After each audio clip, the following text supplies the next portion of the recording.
नमस्कार दोस्तों, स्वागत है आपका द न्यूज लॉन्चर के इस यूट्यूब मंच पर। दोस्तों, बिहार की राजनीति में खेला होने की बात कोई नई नहीं है और खेला अंदर खाने विपक्ष परिवर्तन की बुनियाद तय करने के रूप में तो चल ही रहा है, लेकिन जनता दल यूनाइटेड के भीतर उससे भी बड़ा खेला चल रहा है और वही खेला ये तय करेगा कि आखिर बिहार में विपक्ष परिवर्तन का मुहूर्त किस दिन निकल रहा है। आज हम बात कर रहे हैं जनता दल यूनाइटेड के पावर इक्वेशन की, सत्ता समीकरणों की, जहां दो लोग सीधे सीधे वर्चस्व की जंग में पार्टी सुप्रीमो का सबसे करीबी कौन, पार्टी की नीतियों को प्रभावित करने की दिशा में सबसे ज्यादा प्रभावकारी कौन, ये तय करने में एक दूसरे के आमने सामने आते हुए प्रतीत हो रहे हैं। एक नाम भारतीय जनता पार्टी से आए हुए एक नेता का है जो अब कार्यकारी अध्यक्ष है, संजय झा।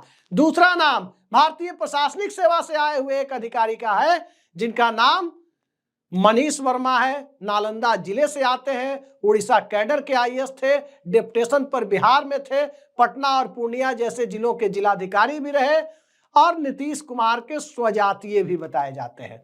आईआईटी दिल्ली से उन्होंने इंजीनियरिंग की है, लेकिन अब सोशल इंजीनियरिंग भी कर रहे हैं। राजनीति में है तो सोशल इंजीनियरिंग के सहारे बिहार की बिसात तो बिछेगी नहीं। लेकिन एक तरफ सोशल इंजीनियरिंग, दूसरी तरफ पूरे बिहार की यात्रा पर जब वो निकले थे, बड़े धूमधाम से जनता दल यूनाइटेड के कार्यकर्ताओं ने उनकी यात्रा के कार्यक्रम को निर्धारित किया था। अचानक एक चिट्ठी आती है और वो चिट्ठी जारी करते हैं प्रदेश अध्यक्ष उमेश कुशवाहा। राष्ट्रीय अध्यक्ष नीतीश कुमार के निर्देशानुसार नहीं, बल्कि राष्ट्रीय कार्यकारी अध्यक्ष संजय झा के निर्देशानुसार कि पार्टी के प्रधान महासचिव मनीष वर्मा की यात्रा को स्थगित करने का निर्देश दिया जाता है। तो प्रधान महासचिव मनीष वर्मा की यात्रा कार्यकारी अध्यक्ष के निर्देशानुसार स्थगित कर दी जाती है। और अब जब उपचुनाव के लिए, विधान परिषद के उपचुनाव के लिए, एक ऐसे उपचुनाव के लिए जिसका मामला सुप्रीम कोर्ट में भी लटका हुआ है, शायद उपचुनाव रुक भी सकता है, उस उपचुनाव के लिए जब कैंडिडेट का सिलेक्शन होता है तो समता पार्टी के जमाने के पुराने कार्यकर्ता ललन प्रसाद का नाम आता है। हालांकि कहा जाता है कि मनीष वर्मा का नाम आने वाला था और मनीष वर्मा की जगह ललन प्रसाद का नाम संजय झा एंड कंपनी ने फाइनल करवा दिया। लेकिन ये बात हमारे गले नहीं उतरती। इसलिए नहीं उतरती कि मनीष वर्मा को जाना होगा तो राज्यसभा क्यों नहीं जाएंगे, और मनीष वर्मा को 1-1.5 साल के लिए विधान परिषद नीतीश कुमार क्यों भेजेंगे।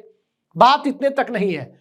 मनीष वर्मा की यात्रा जो पूरे बिहार की चल रही थी, वो यात्रा समता पार्टी के जमाने के कार्यकर्ताओं को जोड़ने, उन्हें फिर से मुख्य धारा में लाने, सक्रिय करने के इरादे से की जा रही थी। तो पुराने लोगों से नए लोगों को दिक्कत होती है, हर जगह होता है। संजय झा पार्टी में नए हैं, समता पार्टी के जमाने में इनका आता पता नहीं था कि ये पार्टी में कहां है। ये तब भाजपा में थे, कभी राजीव प्रताप रूढ़ी के पीए हुआ करते थे। लेकिन अब पीए मॉडल और ओएसडी मॉडल, यही तो जनता दल यूनाइटेड में चल रहा है। कभी सुधा श्रीवास्तव के पीए रहे ललन सिंह, आज कैबिनेट मंत्री है भारत सरकार में जेडीयू कोटे से। कभी नीतीश कुमार के ओएसडी रहे आरसीपी सिंह, राष्ट्रीय अध्यक्ष के पद तक पहुंचे, वो भी केंद्रीय मंत्री रहे। कभी नीतीश कुमार के साथ बतौर अधिकारी पीए जैसी भूमिका में ही रहे मनीष वर्मा, वो भी पार्टी में प्रधान महासचिव है। और संजय झा, जिनका जिक्र मैंने किया राजीव प्रताप रूढ़ी के साथ जोड़कर। तो पीए मॉडल में पार्टी चलाने के दरमियान दो भूतपूर्व पीए, एक आईएएस अधिकारी रहते हुए पीए जैसी भूमिका में और एक पीए की भूमिका निभा चुके, निजी सचिव की भूमिका निभा चुके संजय झा, इन दोनों के बीच में पार्टी सुप्रीमो के करीब कौन है, किसके दिशा निर्देश के अनुसार पार्टी चलेगी, ये जंग अब खुलकर सतह पर आती दिख रही है। सवाल ललन प्रसाद की उम्मीदवारी का नहीं है, सवाल उस यात्रा के कैंसिल होने से शुरू होती है जो मनीष वर्मा ने शुरू की थी। लेकिन इस बीच घटनाक्रम कुछ इस तरह का मोड़ लेता है जिसमें जनता दल यूनाइटेड के विधायक दल, जनता दल यूनाइटेड की भूमिका और जनता दल यूनाइटेड के नेता नीतीश कुमार क्या चाहते हैं, इसको लेकर अलग अलग तरीके से प्राथमिकताओं को बदलने की कोशिशें शुरू होती है। एक प्राथमिकता जनता दल यूनाइटेड के अंदर खाने कई लोगों की है कि राजद के साथ चुनाव लड़ने से अगला 5 साल सुरक्षित हो सकता है। नीतीश कुमार के मुख्यमंत्रित्व काल में 5 साल का विस्तार हो सकता है। वहीं दूसरी प्राथमिकता जो तेजस्वी यादव आरोप लगाते हैं, 4 लोगों ने मुख्यमंत्री को घेर रखा है, 2 दिल्ली में 2 पटना में। दिल्ली वाले 2 की तरफ इशारा ललन सिंह और संजय झा की तरफ होता है।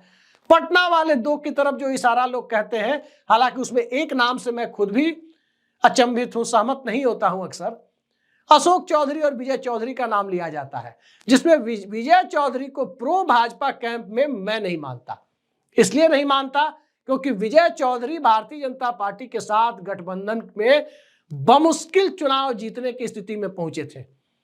वहीं राजद के साथ गठबंधन की स्थिति में बहुत बड़ी मार्जिन से चुनाव जीतते हैं। उनकी सीट ऐसी है, उनका इलाका ऐसा है कि राजद के साथ गठबंधन उनके लिए मुफीद रहता है। फिर भला क्यों वो भाजपा के साथ नीतीश कुमार को टिकाए रखने में मेहनत करेंगे।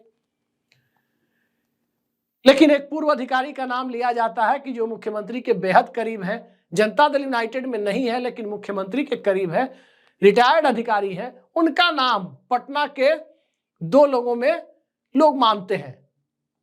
खैर, बात हम कर रहे हैं आज मनीष वर्मा और संजय झा के बीच जनता दल यूनाइटेड की राजनीति कैसे पिस रही है, चुनावी साल में कैसे पिस रही है। दिल्ली के चुनाव का ऐलान कल हो चुका और अब ऐलान होना है इस साल सिर्फ एक ही चुनाव। यदि किसी और राज्य में मध्यावधि चुनाव नहीं हुआ तो एक ही चुनाव है और वो है बिहार का चुनाव। तो बिहार के चुनाव में, चुनावी साल में जेडीयू के अंदर रस्साकसी क्या जनता दल यूनाइटेड की संभावनाओं पर तुषारपात कर सकती है। संजय झा अमेरिका गए थे तो नीतीश कुमार दिल्ली आए, मनमोहन सिंह के परिजनों से भेंट की। कहा जाता है कि वहां सोनिया गांधी और सलमान खुर्शीद भी मौजूद थे। अब सवाल उठता है कि उसकी फोटो क्यों नहीं जारी हुई। अब सवाल उठता है कि जब बाबा साहब अंबेडकर के ऊपर जिस तरह का बयान राज्यसभा में अमित शाह ने दिया, उन अमित शाह की मेजबानी उस बयान के कुछ ही दिनों पहले संजय झा कर रहे थे और वही संजय झा उस मेजबानी के कुछ दिनों बाद बिहार के मुख्यमंत्री नीतीश कुमार चुनाव के बाद बनेंगे या नहीं बनेंगे, इसको लेकर एक टीवी कॉन्क्लेव में पूछे गए सवाल का कोई क्लियर आंसर, कोई स्पष्ट उत्तर नहीं दे रहे थे। तो स्वाभाविक है कि नीतीश कुमार की चुप्पी के मायने थे और चुप्पी के मायने के बीच लालू यादव ने तो खुला निमंत्रण भी दे डाला। राजद की तरफ से भाई वीरेंद्र ने निमंत्रण दे डाला और अंदर खाने बात आगे बढ़ी हुई है, यह बात भी करीब करीब तय है। लेकिन सवाल घूम फिर कर वही आता है कि आखिर ऐसा क्या हो गया। संजय झा अमेरिका से आए, उसके बाद नीतीश कुमार 2 दिन मुजफ्फरपुर और वैशाली में बयान बदल दिए, मतलब बयान देना शुरू कर दिए, बदल नहीं दिए। पहले वो बोल नहीं रहे थे, बोलने लगे यहीं रहेंगे, कहीं नहीं जाएंगे, ये सारी बातें बोलने लगे। खैर, नीतीश कुमार के इन बयानों का कोई मतलब नहीं है। सवाल जनता दल यूनाइटेड के सामाजिक समीकरणों का है कि संजय झा की भूमिका क्या समता पार्टी के जमाने से जनता दल यूनाइटेड में परिवर्तित हुई, इस पार्टी को जीवित रखने में है या इस पार्टी को कहीं ना कहीं भारतीय जनता पार्टी की शरण में विसर्जित कर देने में है। मनीष वर्मा की भूमिका क्या पार्टी को जीवित रखने में है या पार्टी को कहीं ले जाकर विसर्जित कर देने में है। आज की तारीख में एक खबर और चलती है कि जनता दल यूनाइटेड का हर नेता किसी न किसी दूसरे राजनीतिक कैंप या दल में अपने राजनीतिक भविष्य को लेकर जगह तलाश रहा है। सवाल है कि ऐसी बात है क्यों। मुख्यमंत्री के स्वास्थ्य के बारे में कई लोग कई तरह की खबरें उड़ाते हैं, लेकिन मैं नहीं मानता कि मुख्यमंत्री का स्वास्थ्य खराब है, क्योंकि जिसका स्वास्थ्य खराब होगा वो व्यक्ति अकेले दिल्ली कैसे आएगा। वो दिल्ली आए, दिल्ली रुके, राज्यपाल अचानक पहुंच गए बिना सबको सूचना दिए, तो फिर उसके बाद नीतीश कुमार अचानक पटना भी पहुंच गए। दिल्ली में कहा जा रहा था कि प्रधानमंत्री और जेपी नड्डा से मुलाकात है, लेकिन न तो उनकी मुलाकात मोदी से हुई, न ही उनकी मुलाकात नड्डा से हुई। पटना पहुंच गए, नाराजगी की बातें भी चलने लगी। तो इन सब के बीच में सत्य कहां है इस पूरी घटना का। तो दरअसल सत्य ढूंढने की कोशिश में, उसके करीब पहुंचने की कोशिश में उस चिट्ठी की तरफ जाना होगा, जो चिट्ठी अभी कुछ हफ्तों पहले जारी की गई थी कि संजय झा राष्ट्रीय कार्यकारी अध्यक्ष है, उनके निर्देशानुसार प्रदेश अध्यक्ष मनीष वर्मा की यात्रा को कैंसिल करने, उसे तत्काल स्थगित करने का निर्देश दे रहे हैं। पैन बिहार नीतीश कुमार के बाद दूसरी पहचान किसकी है? सियासत तो यहीं पे अटकी हुई है, और सियासत यहीं पे अटकी हुई है तो तय मानिए, एक तरफ प्रो मंडल पॉलिटिक्स के पैरोकार मनीष वर्मा और दूसरी तरफ दिल्ली की सत्ता के साथ संबंधों को बनाए रखने के हिमायती संजय झा, इन दोनों के बीच नीतीश कुमार की प्राथमिकता क्या है? स्वाभाविक है, प्राथमिकता एक ही है, और वो प्राथमिकता है कि 25 के विधानसभा चुनाव के बाद अगले 5 साल तक, जिसमें परिसीमन भी होना है, क्या वो परिसीमन मंडल की धाराओं के अनुरूप होगा या कमंडल की धाराओं के अनुरूप होगा? उस दरमियान टर्म्स को डिक्टेट करने के लिए, परिस्थितियों का सामना करने के लिए सत्ता अपने हाथ में कैसे रखी जाए, यह स्थिति नीतीश कुमार को भी सूट करती है, यह स्थिति लालू यादव को भी सूट करती है, यह स्थिति आरजेडी और इंडिया अलायंस को भी सूट करती है, और जनता दल यूनाइटेड के समता पार्टी के कार्यकर्ताओं को भी सूट करती है कि नीतीश कुमार 25 के विधानसभा चुनाव के बाद सिंगल लार्जेस्ट पार्टी के तौर पर विधानसभा में आए और सरकार का 5 साल नेतृत्व करे। तीसरे नंबर पर चिराग मॉडल के तहत पहुंचाए गए थे, लेकिन अब चिराग मॉडल के बाद क्या वही मॉडल होगा जो गांधी मैदान से 2 दिनों से आप नजारा देख रहे हैं? क्या वही मॉडल सामने आएगा जहां जनता दल यूनाइटेड की सीटों को खराब करने के लिए 2020 वाले फॉर्मूले में एक से बढ़कर एक से ज्यादा दल दिखाई देने लगेंगे?